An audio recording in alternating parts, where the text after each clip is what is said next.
கிறிஸ்துவுக்குள் மிகவும் பிரியமானவர்களே, இயேசு கிறிஸ்துவின் நாமத்தில் உங்கள் யாவரையும் அன்போடு கூட நான் வாழ்த்துகிறேன். இந்த நாளிலும் தேவன் நம்மோடு இடைப்படுகின்ற வார்த்தை 1 சாமுவேல் 16ஆம் அதிகாரம் 7ஆம் வசனத்தின் பின்பாகம்.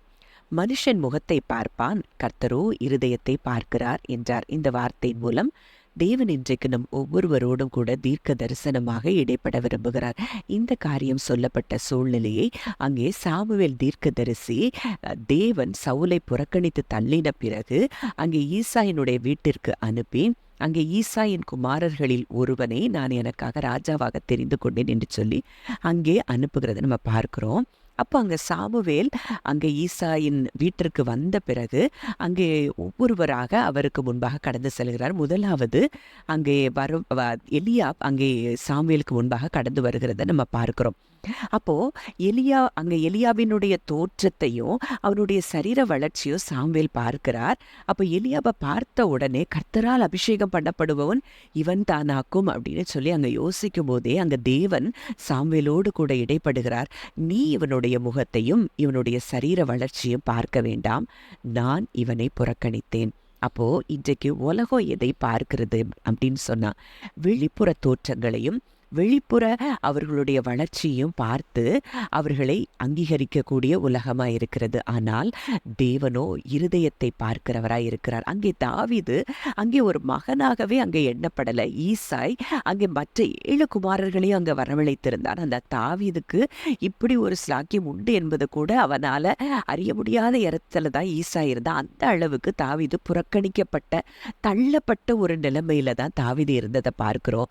ஆனால் கர்த்தரோ அவன் இருதயத்தை அங்கே பார்க்கிறதை பார்க்கிறோம். அவனுடைய இருதயத்துல தேவனை குறித்ததான நம்பிக்கையும் வைராக்கியத்தையும் எப்பொழுதும் தேவனை துதித்து கொண்டிருக்கிற இருதயத்தையும் அங்கே தேவன் காண்கிறதை பார்க்கிறோம். அப்போ இன்றைக்கு நீங்க கூட ஐயோ என்னை எல்லாரும் தள்ளுறாங்களே, என்னுடைய இருதயத்தை யாருமே புரிந்து கொள்ளலையே, என்னைய நேசிக்கிறதற்கு இந்த உலகத்துல யாருமே இல்லையே அப்படின்னு சொல்லி நீங்க நினைக்கலாம். ஆனா ஆண்டவர் சொல்றாரு, மனுஷர் பார்க்கிறபடி நான் பாரேன், மனுஷன் முகத்தை பார்ப்பான், நானோ உன் இருதயத்தை பார்க்கிறேன் மகனே மகளே என்று சொல்லுகிற சத்தத்தை இன்றைக்கு நம் இருதயத்துல தேவன் விதைக்கிறதை நான் பார்க்கிறேன். ஏசாயா 54:6ஆம் வசனத்துல கூட பார்க்கிறோம், கைவிடப்பட்டு மனம் நொந்தவளான ஸ்திரீயைப் போலவும் இளம் பிராயத்தில் விவாகம் செய்து தள்ளப்பட்ட மனைவியைப் போலவும் இருக்கிற உன்னை கர்த்தர் அழைத்தார். அப்ப கர்த்தர் யாரை அழைக்கிறாராம்? கைவிடப்பட்டு மனம் நொந்து போய் இருக்கிற அப்படிப்பட்ட ஸ்திரீயை போல இருக்கிற உங்களையும் இளம் பிராயத்தில் விவாகம் செய்து தள்ளப்பட்ட மனைவியைப் போல. ஒருவேளை பெண்களுக்காக சொல்லப்பட்ட காரியமா இருந்தாலும் இது ஆண்களுக்கும் பொருந்தக்கூடிய காரியமாகத்தான் நான் பார்க்கிறேன். இப்படிப்பட்ட கைவிடப்பட்டு மனம் நொந்து தள்ளப்பட்டு இருக்கிற உங்களை கர்த்தர் அழைக்கிறாரா? ஒருவேளை உலகம் உங்களை தள்ளி இருக்கலாம், ஆனா உங்களை கர்த்தர் அழைக்கிறாரா? ஏன்னா உங்கள் சிருஷ்டிகரே உங்கள் நாயகராய் இருக்கிறாரா? இந்த உலகத்துல யார் நம்மை தள்ளினாலும் பரவாயில்ல, அவர் நம்மை அணைத்துக் கொள்ளுகிற நல்ல தேவனாய் இருக்கிறார். அவர் அணைத்துக் கொள்ளுகிறது மாத்திரம் அல்ல, நமக்காக எல்லாவற்றையும் செய்து முடிக்கிற நல்ல தகப்பனாய் இருக்கிறார். அங்கே லேயாள் அங்கே கணவனால் அற்பமாய் எண்ணப்பட்ட புறக்கணிக்கப்பட்ட சூழ்நிலை தான். ஆனா அந்த லேயாளுடைய வம்சத்துல தான் அங்கே யூத ராஜசிங்கம் வந்து பிறக்கிறதை நாம் காண்கிறோம். அதே போலதான் யோசேப்பு அங்கே சகோதரர்களால் புறக்கணிக்கப்பட்ட தள்ளப்பட்ட சூழ்நிலை தான். ஆனா எகிப்து தேசத்துக்கே அதிகாரியாய் அங்கே மாற்றப்படுகிறதை நம்ம பார்க்கிறோம்.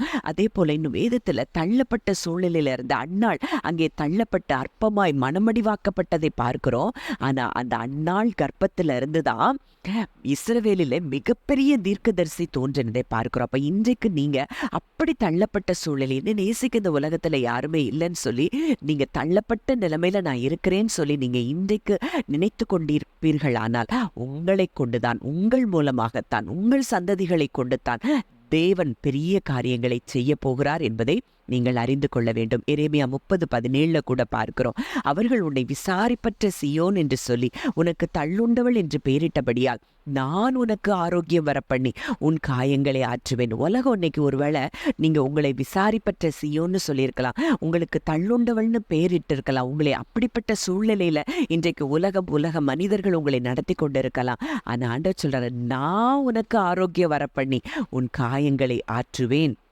அப்படின்னு சொல்லி இன்றைக்கு ஆண்டவர் நம்மளுடைய கூட இடைப்படுகிறார். மேலும் செப்பனியா 3ஆம் அதிகாரம் 19ஆம் வசனத்துல பார்க்கிறோம், நொண்டியானவனை ரட்சித்து தள்ளுண்டவனை சேர்த்து கொள்வேன், அவர்கள் வெட்கம் அனுபவித்த சகல தேசங்களிலும் அவர்களுக்கு புகழ்ச்சியும் கீர்த்தியும் உண்டாகச் செய்வேன். அப்போ இன்னைக்கு தள்ளுண்டு உங்களை அவர் சேர்த்து கொள்ளுகிறாரா? நீங்க எந்த இடத்துலலாம் தள்ளப்பட்டதாய், புறக்கணிக்கப்பட்டதாய், மக்களால் அற்பமாய் எண்ணப்பட்டதாய் உணர்கிறீர்களோ அந்த தேசங்கள் எல்லாவற்றிலும் உங்களுக்கு புகழ்ச்சியும் கீர்த்தியும் அவர் உண்டாகச் செய்கிறாராம். 1 பேதுரு 2:4 பார்க்கிறோம், மனுஷரால் தள்ளப்பட்டதாயினும் தேவனால் தெரிந்து கொள்ளப்பட்டதும் விலையேற பெற்றதுமாய் இருக்கிற ஜீவனுள்ள கல் என்று சொல்லி இயேசு கிறிஸ்துவை குறித்து சொல்லப்பட்டிருக்கிறத பார்க்கிறோம். அதனால தள்ளப்பட்ட நம்மை குறித்து, நம்முடைய இருதய பாரங்களை குறித்து அவர் அறிந்திருக்கிறார். ஏன்னா அவரே மனுஷரால் தள்ளப்பட்டவராய் இருந்தாராம். ஆனால் தேவனால் தெரிந்து கொள்ளப்பட்ட விலையேற பெற்றவராக அவர் இருந்ததை நம்ம பார்க்கிறோம். அப்ப இன்றைக்கு நீங்க மனிதரால் தள்ளப்பட்டதா இருந்தாலும் தேவனால் தெரிந்து கொள்ளப்பட்டவர்களாய் இருக்கிறீர்கள். நீங்கள் தேவனுக்கு விலையேற பெற்றவர்களாய் இருக்கிறபடியினால் உங்களுக்கு நீங்க வரப்போகிற நாட்கள்ல நீங்க வெட்கம் அனுபவித்த எல்லா தேசங்களிலும் நீங்கள் கீர்த்தியும் புகழ்ச்சியும் நிச்சயமாய் காண்பீர்கள். இத வேதத்துல எத்தனையோ பரிசுத்தவான்கள் அப்படிப்பட்ட சூழ்நிலையில தான் இருந்தாங்க. ஆனா அவர்களை தேடித்தான் மிகப்பெரிய உயர்வுகளும் மிகப்பெரிய கீர்த்தியும் புகழ்ச்சியும் உண்டாகினதை பார்க்கிறோம். அதனாலதான் தாவீது சொல்றாரு, கர்த்தாவே நீர் என் கேடகமும் என் மகிமையும் என் தலையை உயர்த்துகிறவரமாய் இருக்கிறீர் என்று சொல்லி. அப்போ இன்றைக்கு இனி வரப்போகிற நாட்கள்ல உங்கள் தலை உயர்த்தப்படுகிற நாட்களுக்குள்ளாக நீங்கள் வருகிறீர்கள் என்று சொல்லி தேவன் இன்றைக்கு நம்மோடு கூட இடைப்படுகிற இந்த வார்த்தையின்படியே கர்த்தர் உங்கள் ஒவ்வொருவரையும் ஆசீர்வதிப்பாராக. ஜெபிக்கலாம். நல்ல தகப்பனை, நன்றியோடு உம்மை துதிக்கிறோம், ஸ்தோத்திரிக்கிறோம் அப்பா. இந்த நாளிலும் நீர் எங்களோடு இடைப்பட்ட வார்த்தையின்படி அப்பா, ஒருவேளை இதை கேட்கிற அப்பா யாரெல்லாம் நான் தள்ளப்பட்டிருக்கிறேனே, புறக்கணிக்கப்பட்டிருக்கிறேனே, என்னை நேசிக்க இந்த உலகத்துல யாரும் இல்லையே என்று சொல்லி அப்பா யாரெல்லாம் இருதயத்தின் அந்தரங்கத்துல துக்கப்பட்டு கொண்டிருக்கிறார்களோ, மனுஷர் பார்க்கிறபடி நீர் பார்க்கிறதில்லை, மனுஷன் முகத்தை பார்க்கிறான், கர்த்தரோ இருதயத்தை பார்க்கிறீர். அந்த தள்ளப்பட்ட இருதயத்துல இருக்கிற வேதனைகளை நீர் அறிந்திருக்கிறீர். சோதிக்கப்படுகிறவர்களுடைய இருதயம் உமக்கு தெரியும் தகப்பனே. இந்த நாளிலும் அப்படிப்பட்டவர்களுடைய அப்பா ஆண்டவரே, அவர்களுக்கு நீர் ஆரோக்கியம் வரப்பண்ணி நீர் காயங்களை ஆற்றுகிறதற்காகவும் வெட்கம் அனுபவித்த சகல தேசங்களிலும் கீர்த்தியும் புகழ்ச்சியும் உண்டாக செய்கிறதற்காகவும் நாங்கள் நன்றி செலுத்துகிறோம். இந்த வார்த்தையின்படியே கேட்ட ஒவ்வொருவரையும் நீர் ஆசீர்வதிக்கிற கிருபைக்காய் நன்றி செலுத்துகிறோம். இயேசுவின் மூலம் கேட்கிறோம் ஜீவனுள்ள நல்ல பிதாவே, ஆமேன்.